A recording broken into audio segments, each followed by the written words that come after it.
Alien disclosure at Area 51. Special edition on alternative news coming up next.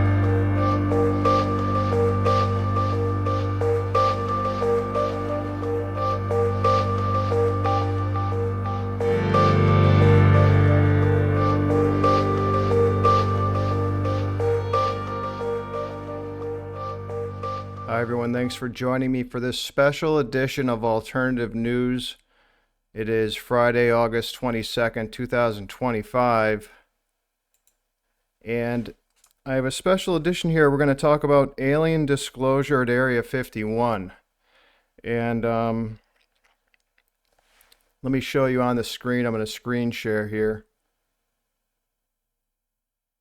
So this is what we're going to go over here.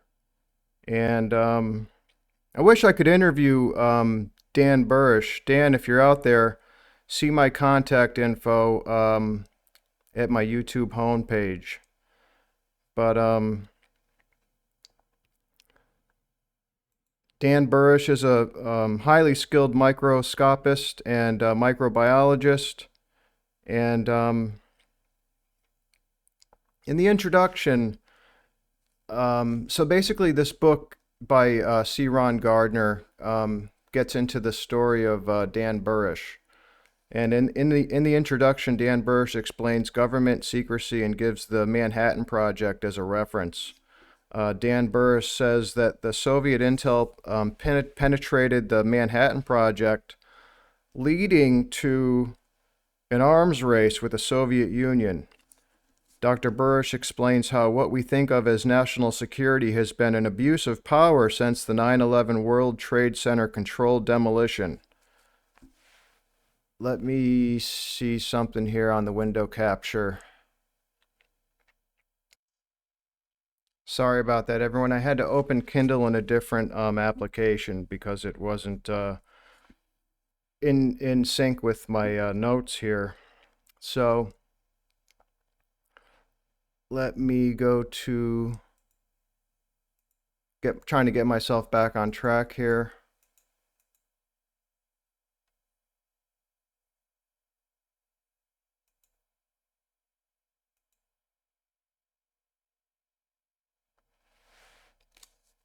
And so one of the activities which the national security secrecy policy has successfully kept under wraps until recently is that of Dan Burrish, PhD.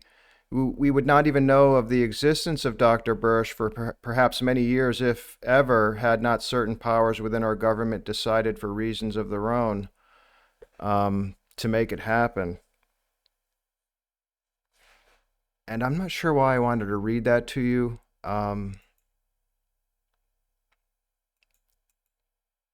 But anyway, I'm trying to get myself back on track here as I am a little disorganized. I do apologize. Dan goes on to explain that the decision to release this information was done to test the reaction of the public, and he says most of the people involved didn't agree with the decision. Dan was recruited into the Black Ops program at Area 51, a super secret military research base in the Nevada desert. He says after that they erased all of his records from the public.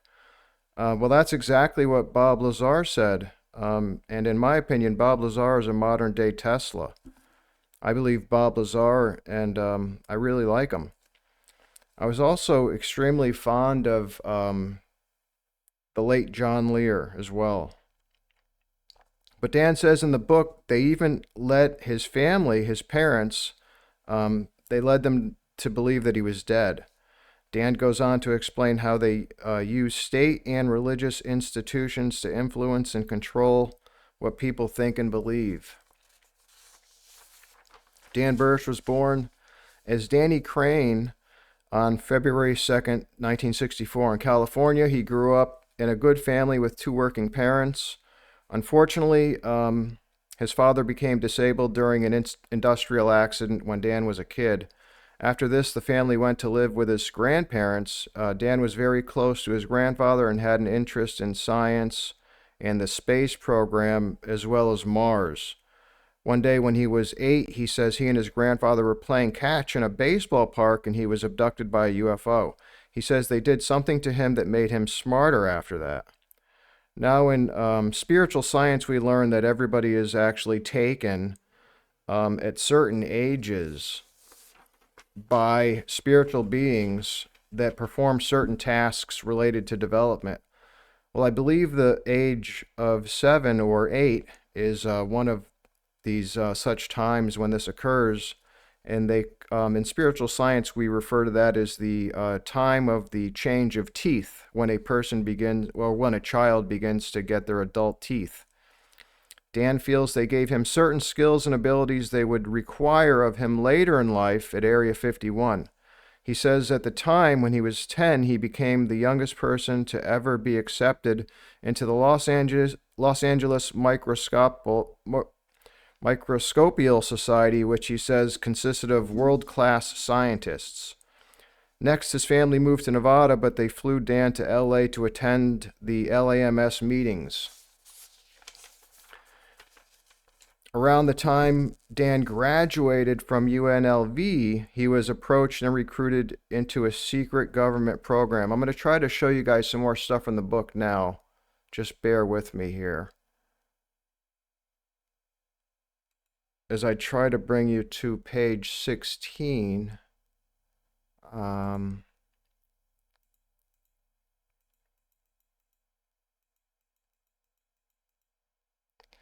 While working at the UNLV laboratory, Dan Crane, aka Dan Burrish, PhD, he's 22 years old at the time, was approached to become a member of Naval Intelligence Secret Operations, unknown to him at the time. His future employment was to be at the super secret base officially called Area 51 S4. That's what I wanted to show you guys I'm going to show you guys some of the pictures from the book. I'm not reading the whole book, but I will show you some of the pictures from the book and different excerpts and stuff like that. So they began to bring Dan tissue samples to study. After Dan submitted a scientific report to NASA, he says NASA wanted to recruit him for their CELSS program, Controlled Ecological Life Support Systems. Now, you guys are going to find this interesting because Dan ends up working with an ET. Dan says eventually Dr. Edward Teller arranged for him to take special courses at the State University of New York. And, oh, I forgot to show you guys page 19. It has another picture. So we have, oh, this is when he was in seminary school. And then here's page 19. Dan is an officer of the court, Nevada Department of Parole and Probation. And it says at this point, black ops people returned because they would show up at certain points in his life and then disappear, and then they'd show up again and ask him things, and they'd test him on things and stuff like that. But it looks like at this point they were happy that he got this job with the government. And they began to bring him tissue samples at this point. And then eventually, as I was saying, Dr. Edward Teller arranged for him to take special courses at the State University of New York. But I wanted to show you that picture as I was talking about the them beginning to bring him tissue samples. So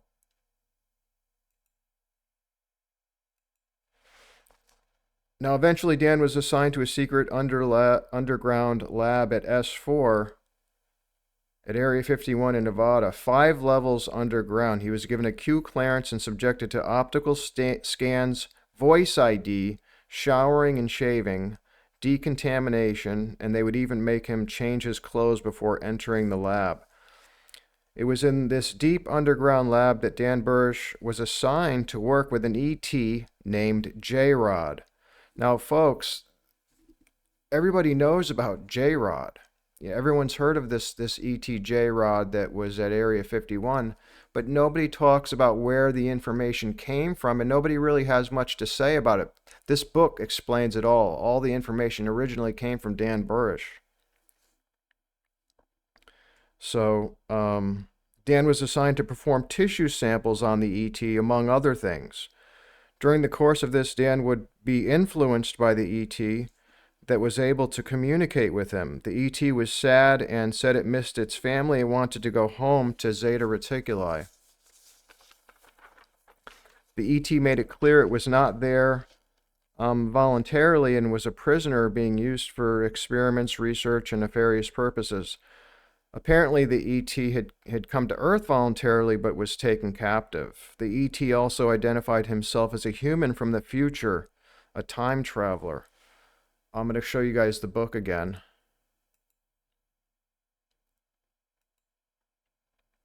We'll go to page 26, where there should be a photo.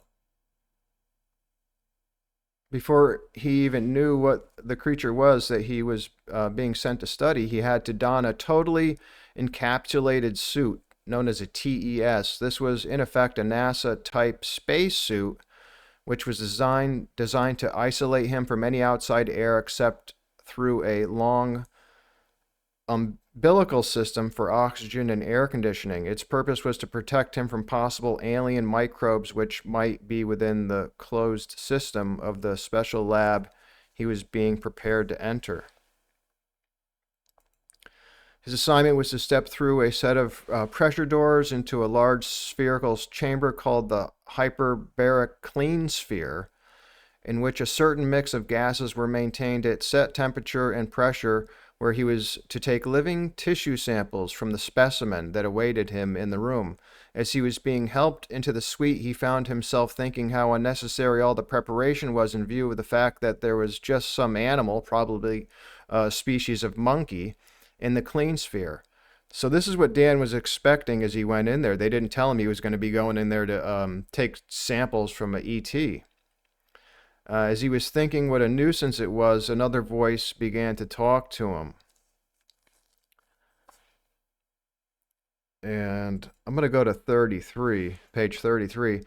When he was finally ready, he was directed to step through the pressure doors and into the clean sphere.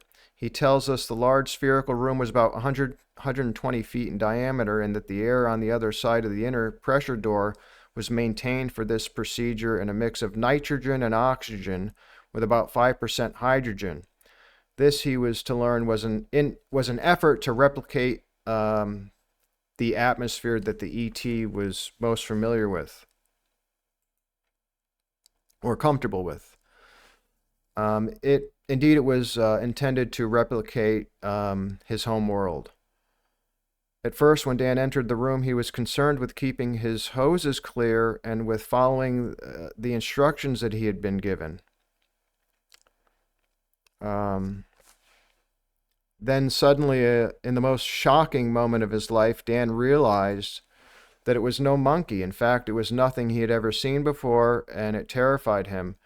What really scared him was that he realized that it was this creature that had been communicating with him. He thought it was his own voice, but it was actually communicating with him. He says the being was small in stature, dark in color, with humanoid morphology, and even very large eyes. His skin was reticulated like a lizard's, but was smooth to the touch. As Dan's professional observations continued, he was soon able to adjust to the terrible, wonderful new reality, along with the rather disconcerting telepathic exchange.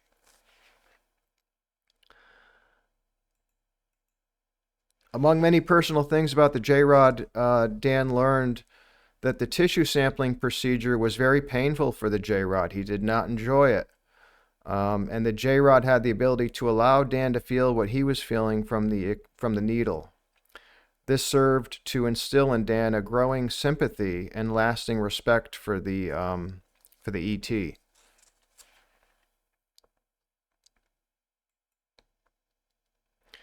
Dan noted the J-Rod's strange genitals, and sensing the man's curiosity, the J-Rod told him about his family, whom he missed back on his homeworld. He showed Dan a mental image of his wife and explained how they copulate. He explained many of the similarities they have with Earth life, including the fact that they excrete just as we do, have internal fertilization, they need sleep, have a hard palate, no teeth, subsist on a liquid diet, and that he personally was over 600 years old.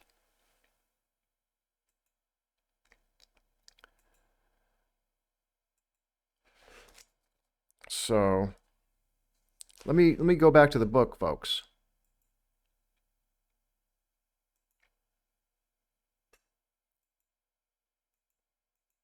Oh, what's this picture? I want to show you all the pictures. That's just another picture. Actually, I'm going to read that to you right there. As Dan's personal relationship with the J-Rod grew, he became increasingly disgusted with the derogatory nicknames and the jokes about his friend that came from some of his colleagues when they referred to the ET as Bright Eyes and Stumpy. I don't blame them. Some people are just ignorant. This is interesting here. You can actually see, folks, kind of what it looks like there. The clean sphere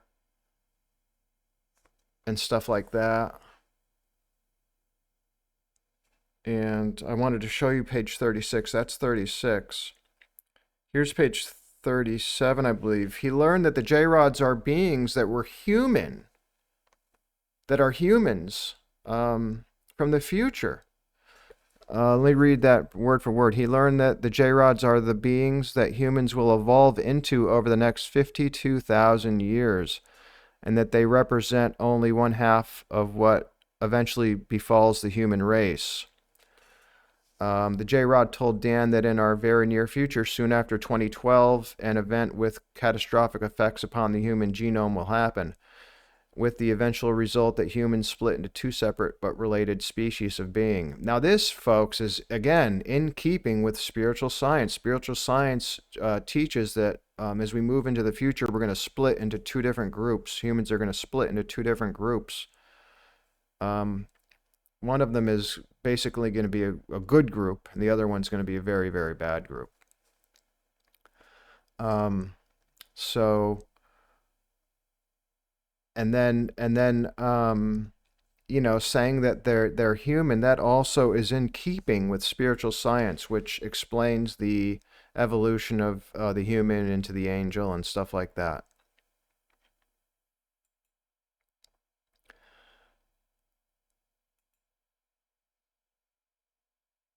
One of these is the J-Rod, the other a race of tall Nordic types who are also time travelers and who are also visiting the Earth, as indeed they have been for centuries. In fact, their early visits to this planet were recorded in the cuneiform tablets of the Sumerians as well as in the Bible.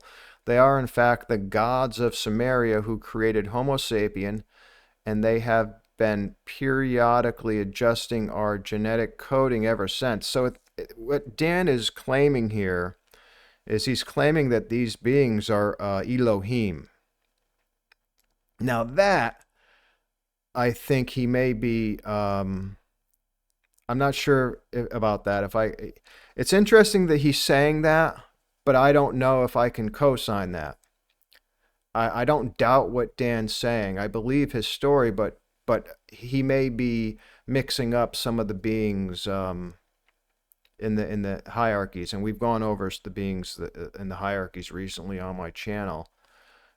Certainly, these beings seem like they're either among the spiritual beings in the hierarchies, or they, you know, they work for them or associated with them in some way. They're related to them, like a subspecies or something like that. But it's interesting, and Dan might be right. Maybe these are Elohim. He says they're Elohim.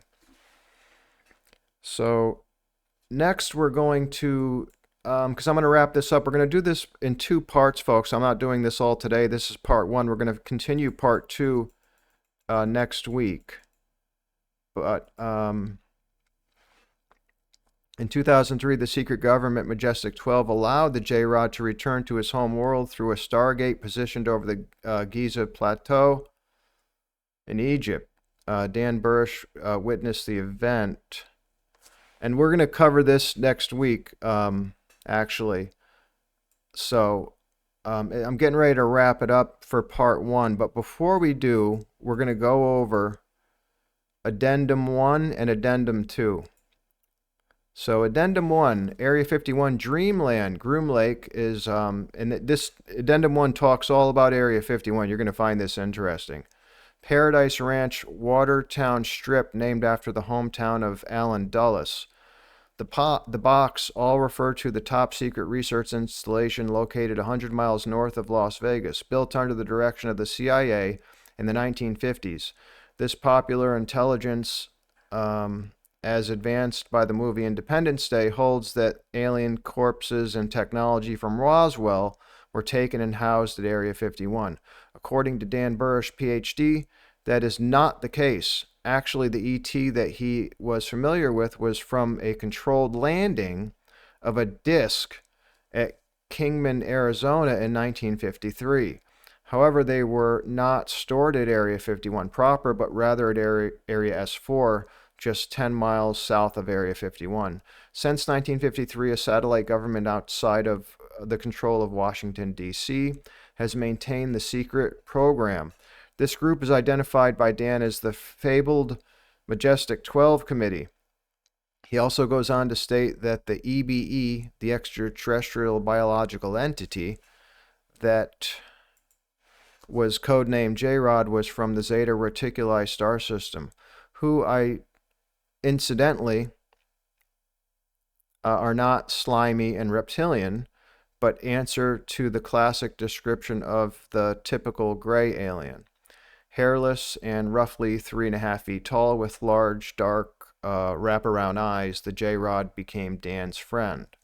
Here you guys can see a little map of Area 51, and that's pretty cool. You're not going to find stuff like that very often with details and stuff.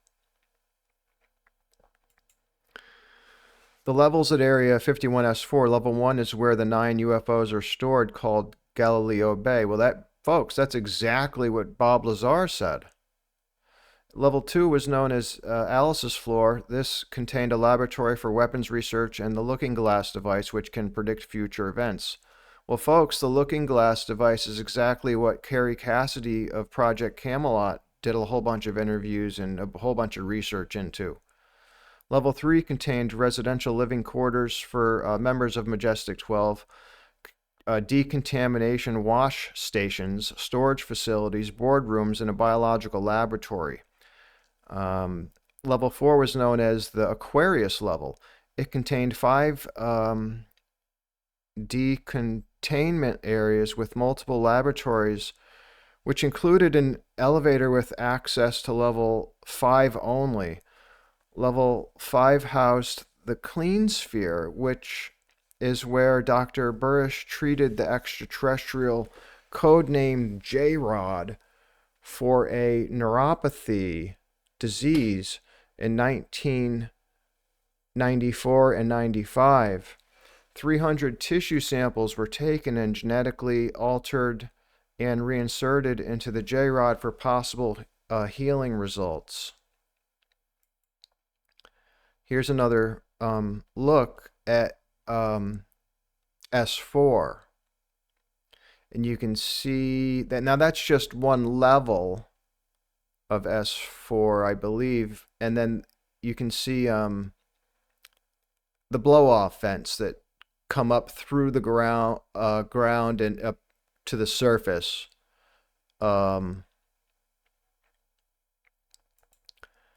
Now we're going to go over just briefly, and then I'm going to wrap this up. Addendum 2, Majestic 12. This talks all about Majestic 12, folks. It's going to tell you who's in it. MJ-12 is ultra top secret research and development intelligence operation established by President Truman on September 24, 1947. MJ-12 was a committee set up inside the NSC. In 1954, President Eisenhower signed the secret executive order, Order Number 52-12. NSC, National Security Council. The National Security Council called this group 54-12 Committee, which gave the President responsibility of approving all black covert projects. This committee had undergone several changes over the years and since then has been called the Special Committee, the 303 Committee, and currently the 40 Committee. It is described as the directorate of the NSC. The 40 Committee, P140, has access to advanced technology and teams to cover up, quote, the cover-ups. In the past, this committee was headed by Dr. Henry Kissinger, codenamed the Overseer. Operation Majority CR 20M7, 6.2 file, MTR-K25MWC. I'm not going to read all that. Operation Majority is the name of the operation responsible for every aspect, project, and all consequences of alien presence on Earth. Majesty was listed as the code name of the President of the United States for communications concerning this information. The purpose of Grudge was to collect all scientific, technological, medical, and intelligence information from UFO and IAC sightings, as well as contracts with alien life forms. This orderly file of collected information has been used to advance the United States Air Force space program, ultra top secret. Jason Society. Jason Scholars. Former President Eisenhower commissioned a secret society known as the Jason Society, or Jason Scholars, under the leadership of the following: Director of Central Intelligence, Alan Dulles, Dr. Zinu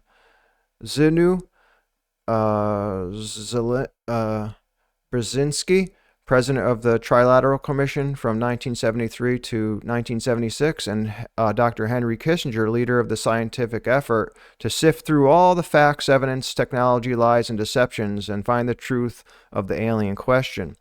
The society was made up of 32 of the most prominent men in the USA. I find that very interesting, folks. 32 is the number that the Scottish Rite goes up to in Freemasonry. It does not go up to the 33rd degree. It goes up to the 32nd degree. The 33rd degree is only bestowed on, it's an honorary degree that is only bestowed on special, chosen people. It's not normally given. MJ12 is the name of the secret control group inside the Jason Society. In fact, I'm going to just stop again briefly for a moment. I've seen interviews with Dan Birch where he talks about Freemasonry and stuff and how there's a division regarding this subject. The top 12 members of the 32 members of the Jason Society were designated as MJ12. MJ12 has control of everything. They are designated by the code J1, J2, J3, etc., all the way through the members of the Jason Society. The Director of Central Intelligence was appointed J1, and the past was Director of MJ-12 Group. MJ-12 was formerly only responsible to the President of the United States and not anyone else.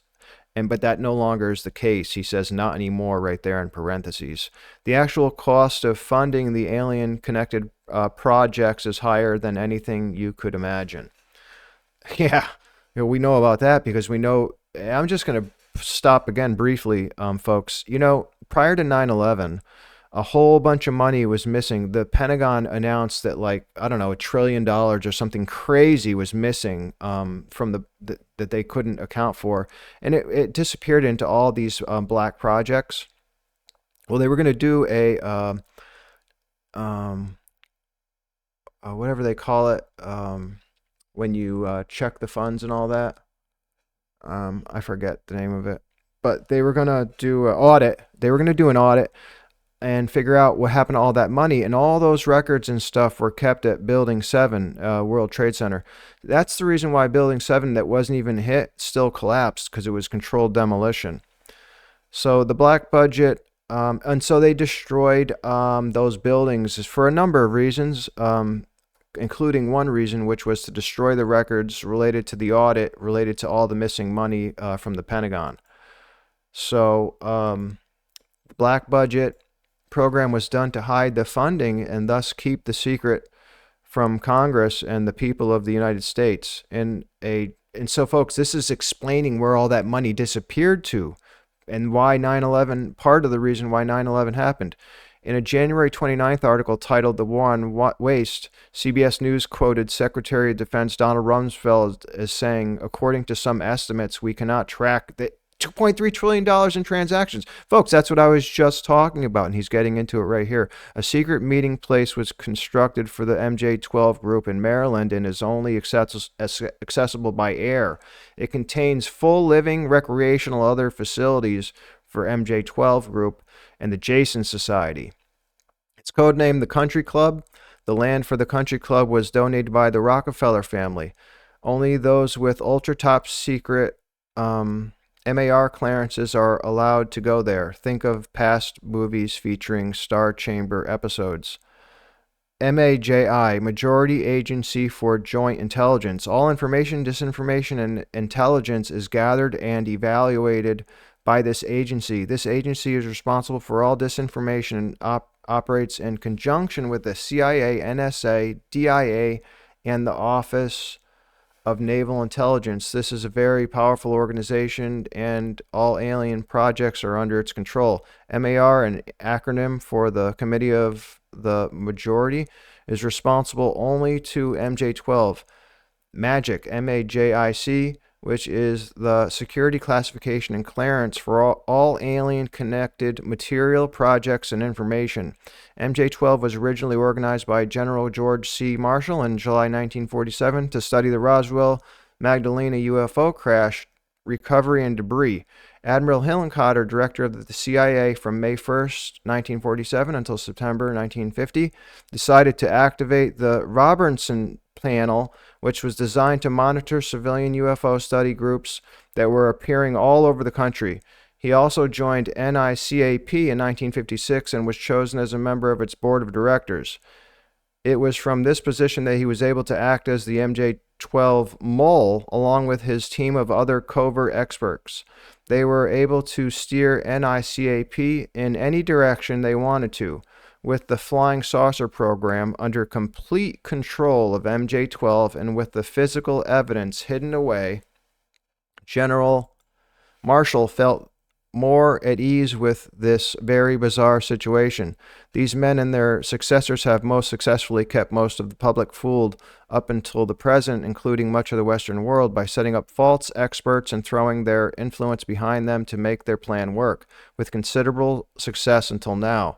MJ12 also operates through the various civilian intelligence and investigative groups. The CIA and FBI are manipulated by MJ12 to carry out their purposes. The NSA was created in the first place to protect the secret of the recovered flying discs, and eventually got complete control over all communication intelligence.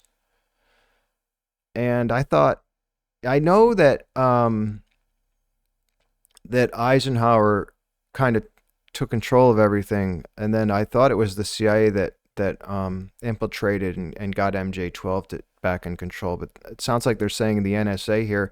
This control allows the NSA to monitor any individual through mail, telephone, teleaxes, telegrams, and now through online computers, monitoring private and personal communication as they may desire. Now, folks, this is the very end of it, and then we're going to wrap it up for today. We'll continue next Friday with part 2. Here we're actually going to go through the original members of Majestic 12, and we'll actually go through the current members of Majestic 12. The original members, number 1, Rear Admiral Roscoe H. Hillenkotter, and I think everybody knew that he was definitely a member. Everybody knows that he's a member. 2, Dr. Vannevar Bush. 3, James Forrestal. He was replaced after his death by General Walter Bedell Smith. 4, Nathan Twining. 5, Hoyt Vandenberg. And most of these names were people already were sure and suspected that they were in it. Dr. Detlef Bronk. A lot of these names, it's no surprise. Dr. Jerome Hunsaker. Number 8, Rear Admiral Sidney Sowers. Number 9, Gordon Gray. 10, Dr. Donald Menzel. 11, Major General Robert Montague. 12, Dr. Lloyd Berkener. And now we're going to go over the current members as of 2005. 1, John Mike McConnell. 2, Richard Bruce Dick Cheney. 3, Porter J. Goss. 4, Bobby Ray Inman. 5, Henry Kissinger. 6, Zanu Brzezinski. 7, Richard Myers. 8, Sir Kevin Tebbit. 9, Carol Ann Thatcher. She replaced Dan Burrish, and we'll get into that next week in part 2. Dan Burrish was actually appointed to MJ12. He got in trouble, probably for helping the J-Rod. And then he was replaced by Carol Ann Thatcher, who I believe became the first female member of MJ12. 10, Alan Greenspan. 11, Harold Varmus. 12, E.M. Kelly. And so, folks, that is going to wrap up part 1.